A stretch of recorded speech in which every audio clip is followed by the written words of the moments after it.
દેશ પ્રેમ એ પ્રકારના મૂલ્યો વિકસાય છે. ટૂંકમાં જૂથ જીવનમાં તે જીવન ચરિત્ર, વ્યક્તિનું ચરિત્રનો તે નિર્દેશ કરે છે. અને આ સાચા ખોટાનો જે ખ્યાલ છે, પર્યાય છે, એ લોકનીતિ દ્વારા આપણે શીખીએ છીએ.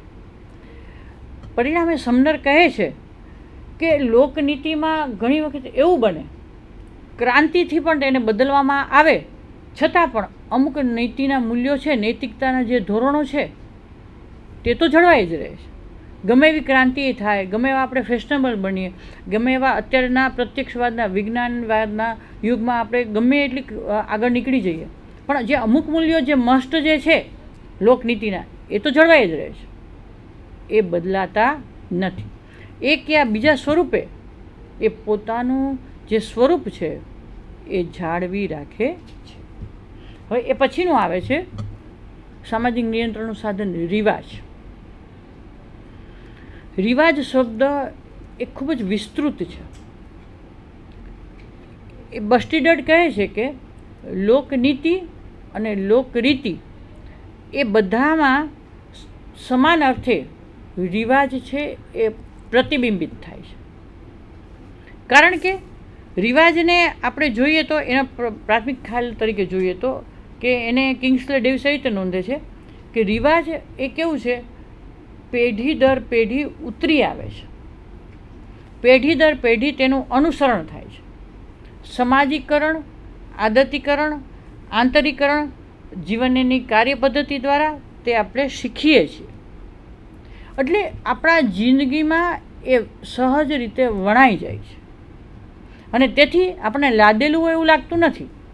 કારણ કે એ નામની વ્યક્તિ જે સામેથી જોશે કે બી નામની વ્યક્તિ આવી રહી છે તો એ આપણા વડીલ હોય છે એવું આપણને ખ્યાલ આવે કે આ તો વડીલ છે, તરત જ આપણે એને પગે લાગીએ છીએ. સમકક્ષ હશે તો હસ્તધૂનન કરીએ છીએ, હાય હેલો કહીએ છીએ. તો આ બધું શું છે? એક પ્રકારનું કસ્ટમ છે, રિવાજ છે. દિવાળી વખતે આપણે એની ઉજવણી કરીએ છીએ, ફટાકડા ફોડીએ, સાલ મુબારક કહેવા જઈએ, નવા વર્ષને આપણે આનંદથી આવકારીએ, ઈદ વખતે ઈદ મુબારક કહીએ, મૃત્યુ પ્રસંગે અમુક પ્રકારનું જ વર્તન કરીએ, પછી લગ્ન પ્રસંગે આપણે અમુક પ્રકારનું જ એનું પાલન વર્તન કરીએ, અમુક પ્રકારના રિવાજોને પાડીએ. તો આ બધું શેમાંથી આવે છે? તે રિવાજમાંથી આપણે ધીમે ધીમે આત્મસાત કરીએ છીએ. તો રિવાજ જે છે કે નવરાત્રિમાં ગરબા કરવા, ઉત્તરાયણ વખતે પતંગ કરવી, તો આ બધી બાબતો જે છે તો એ આપણને રિવાજ દ્વારા આપણે શીખીએ છીએ. આમ સમસ્યાના નિરાકરણમાંથી અથવા તો કોઈ પણ પ્રશ્નના જવાબ મેળવવામાંથી રિવાજ છે એ અસ્તિત્વમાં આવેલો છે. એટલે કેટલીક ધાર્મિક માન્યતાઓ અને વહેમમાંથી પણ રિવાજ એ અસ્તિત્વમાં આવે છે અથવા તો ઉદ્ભવી શકે છે. અને રિવાજને હંમેશા ભૂતકાળનું પીઠબળ રહેલું હોય છે અને એ ભૂતકાળના પીઠબળમાંથી અથવા તો બદલાતી પરિસ્થિતિમાંથી પણ તે ધીમે ધીમે અનુકૂળ થાય એવું બને, પણ સંપૂર્ણપણે રિવાજ છે એ નષ્ટપ્રાય પામતા નથી. જેમ કે લોકનીતિના જે નૈતિક મૂલ્યો જે છે એ ગમે એવો બદલાવ આવે પણ અમુક મૂલ્યો બદલાતા નથી. તો એવી જ રીતે રિવાજમાં પણ અમુક પ્રકારના રિવાજોનું પાલન મસ્ત હોય છે, નહીંતર એના બદલે એમ કે એક નક્કી થયેલી સજા પદ્ધતિ પણ જોવા મળે છે. એટલે રિવાજ પોતે સ્વતંત્ર કાર્ય કરતું નથી, પણ તેના ઉલ્લંઘન બદલ આમ થશે એ વ્યક્તિને ખ્યાલમાં હોય છે, એ વિશે વ્યક્તિ પોતે જાણકાર હોય છે, જાગૃત હોય છે. અને પરિણામે રિવાજ એ પોતે સામાજિક નિયંત્રણનું એક સામાજિક ધોરણ બને છે. કારણ કે એના મુખ્ય લક્ષણો આપણે જોઈએ તો 4-5 લક્ષણો કે રિવાજ એ આદતીકરણ અને આંતરીકરણ દ્વારા આપણે શીખીએ છીએ. પછી ધીમે ધીમે એ ટેવ સ્વરૂપે આપણા જીવનમાં ઘડાઈ જાય છે અથવા તો વણાઈ જાય છે. પછી ત્રીજું કે રિવાજ દ્વારા આપણે સમાજના સંબંધો શક્ય બનાવીએ છીએ. રિવાજનું યોગ્ય પાલન છે એ આપણને પ્રશંસા અપાવે છે. પછીનું લક્ષણ છે કે રિવાજનું ઉલ્લંઘન છે એ આપણને ટીકા, હાંસી કે મસ્કરી તરફ લઈ જાય છે. આમ ટૂંકમાં રિવાજ કસ્ટમ જે છે એ લોક રીતિ અને નીતિમાંથી અસ્તિત્વમાં આવેલ છે. હવે પછીનો આવે છે સામાજિક નિયંત્રણનું સાધન કાયદો. તો કાયદો એ કેવું છે?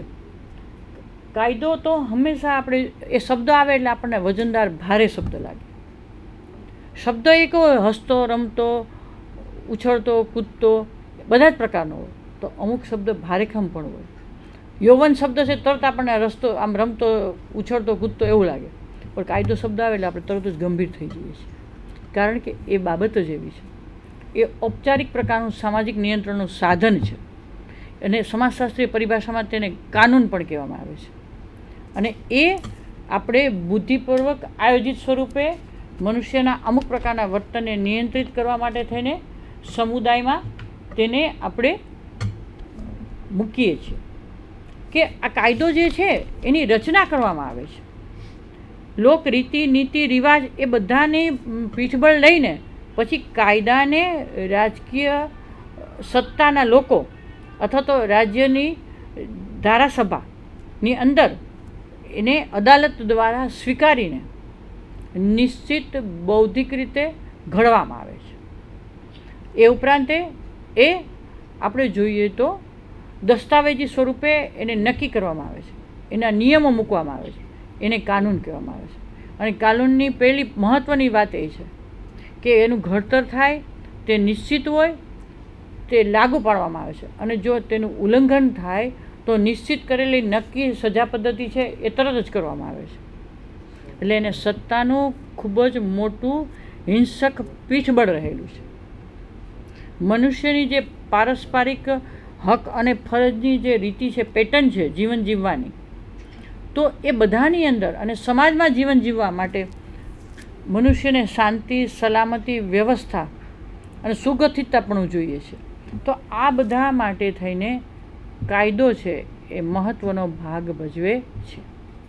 આ એક અગત્યની વાત કહી દઉં તમને કે ગામડું છે અને પ્રાથમિક સમુદાયો જે છે અથવા તો આદિવાસી સમાજો છે, જે નાના નાના પછાત સમુદાયો છે, પ્રાથમિક અવસ્થામાં જીવતા સમુદાયો છે, ત્યાં લોકરીતિ, નીતિ અને રિવાજ પ્રમાણે લોકો જીવન જીવે છે.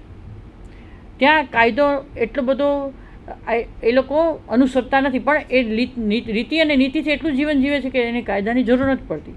પણ અત્યંત આધુનિક શહેરી વિકસિત સમાજમાં, મોટા મોટા મહાનગરોમાં એને સુયોજિત સ્વરૂપે ચલાવવા માટે થઈને અને ત્યાં સંગઠન, સલામતી, શાંતિ જાળવવા માટે થઈને કાયદાનું આયોજન થયેલું છે. આમ કાયદા છે એ બે પ્રકારના કાયદાઓ છે. એક તો ફોજદારી કાયદો અને બીજો છે દીવાની કાયદો.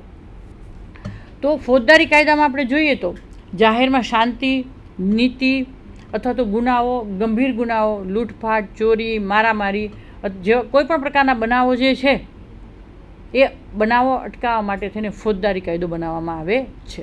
કારણ કે મનુષ્ય સમજે છે કે ચોરી કરીશ તો મને આ કલમ લાગુ પડશે, આ કાયદો થશે. અથવા ખૂન કરશે તો એની પણ જોગવાઈ હોય કે એના માટે આ સજા થશે, આના માટે આ સજા નિશ્ચિત નક્કી થયેલી જ હોય છે. અને એને સત્તાના હિંસક પીઠબળ દ્વારા તેનું સ્ટ્રિક્ટલી પાલન કરવામાં આવે છે.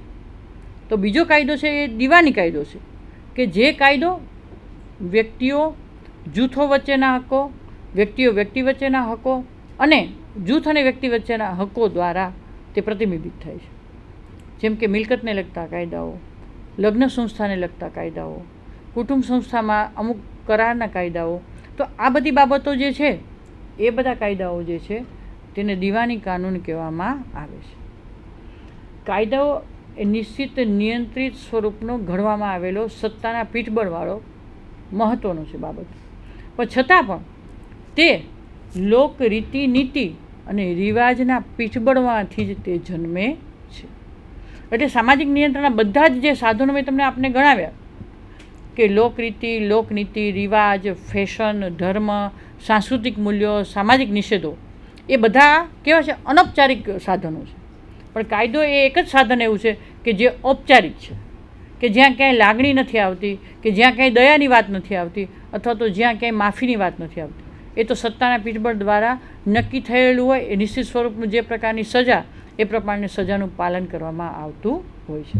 આમ કાયદો એ ખૂબ જ સમાજમાં શાંતિ, સલામતી અને સાતત્ય લાવે છે. અને આજના આધુનિક યુગમાં ખૂબ જ તે અનિવાર્ય છે. કારણ કે જેટલું મનુષ્ય આગળ વિકાસ પામે છે તેની સાથે સાથે એની આડઅસરો પણ અસ્તિત્વમાં આવે છે અને અમુક પ્રકારની વિકૃતિઓ પણ આવે છે. તો આ બધાનું નિયમન અને નિયંત્રણ જરૂરી છે કે જે કાયદા દ્વારા શક્ય બને છે. હવે આ પછીનું આવે છે ધર્મ. ધર્મ એક એવું બાબત છે કે જે આપણે નાનપણથી જ શીખીએ છીએ, અથવા તો વિશ્વના કોઈ પણ માનવી હશે તો એ હંમેશા એ સાર્વત્રિક રીતે એટલું તો સ્વીકારશે કે કોઈ એવી અગાધ દિવ્ય શક્તિ છે, નિરંજન નિરાકાર એવી અગાધ શક્તિ છે કે જે સમગ્ર પૃથ્વીનું સંચાલન કરે છે, કે જેના દ્વારા સમગ્ર પૃથ્વી છે, સમાજ છે, દુનિયા છે એ ચાલે છે. તો ધર્મ છે એ વિશ્વાસ, શ્રદ્ધા, પવિત્રતાના ખ્યાલમાંથી ઉદ્ભવે છે. કારણ કે ક્યારેય કોઈ મનુષ્ય શ્રદ્ધા વિના જીવતો હોય એવું શક્ય બનતું નથી. એટલે જોન્સન નામના સમાજશાસ્ત્રી કહે છે કે ધર્મ એ માન્યતા અને ક્રિયાઓમાંથી જન્મે છે કે જેમાં પવિત્ર અપવિત્રતાના ખ્યાલો, દેવદેવીઓ, કર્મ પુનર્જન્મ તેમજ અન્ય અલૌકિક વ્યવસ્થા જે છે કે જે સમગ્ર આ સૃષ્ટિનું સંચાલન કરે છે એવી માન્યતા આપણને ધર્મમાં જોવા મળે છે.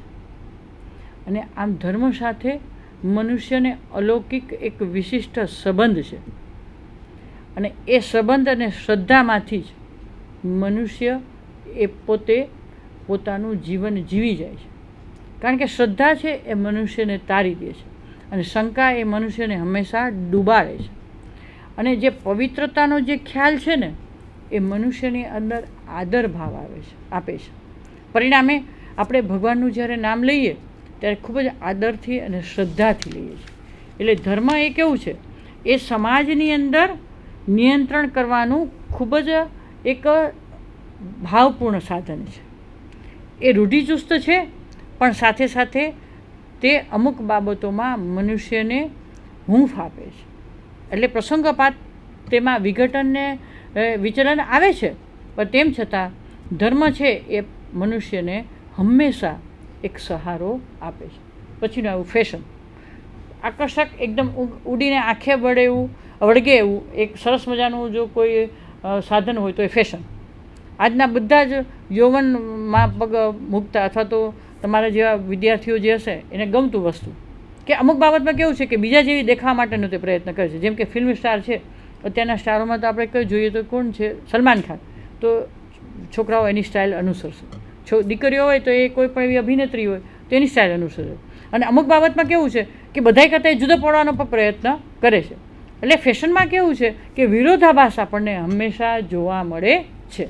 એટલે એ એક એકદમ આમ ગમતી વસ્તુ છે, છતાં પણ એ વિરોધાભાસ છે અને ફેશન દ્વારા છતાં પણ નિયંત્રણ થતું હોય છે. કારણ કે ફેશન એ સમાજના માળખામાં રહીને, ટૂંકમાં મિકાવાને પેજ કહે છે કે સમાજના માળખામાં રહીને સમાજ સ્વીકૃત ફેરફારોનો આરોહવરો જોવા મળે છે. એ એક જ રીતે ચાલતું નથી, તે એક ઉપરછલ્લું સાધન છે.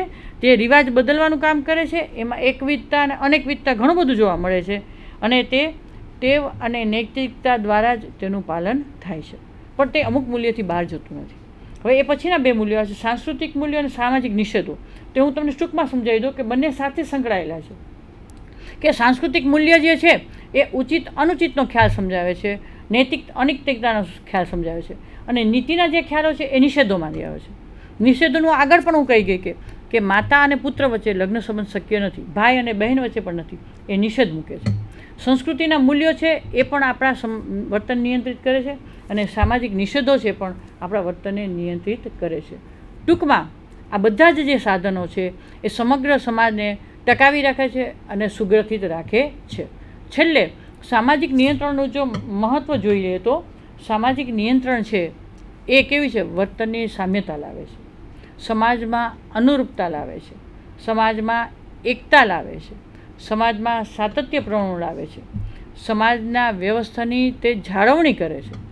તે અનિવાર્ય બાબત છે અને વ્યક્તિ અને સમાજની જે આવશ્યકતાઓ છે, જીવન જરૂરિયાતો છે, એ બધાની પરિપૂર્ણતા તે કરે છે.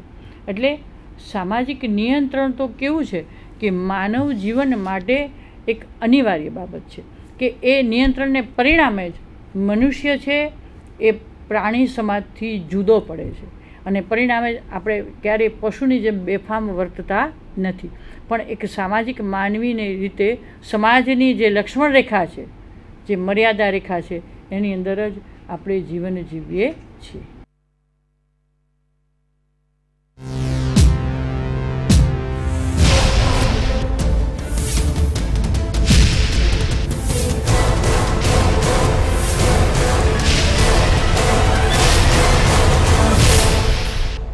Sandhan, All Gujarat Integrated Classroom. સેટેલાઇટના માધ્યમથી જોડતી કડી એટલે સંધાન.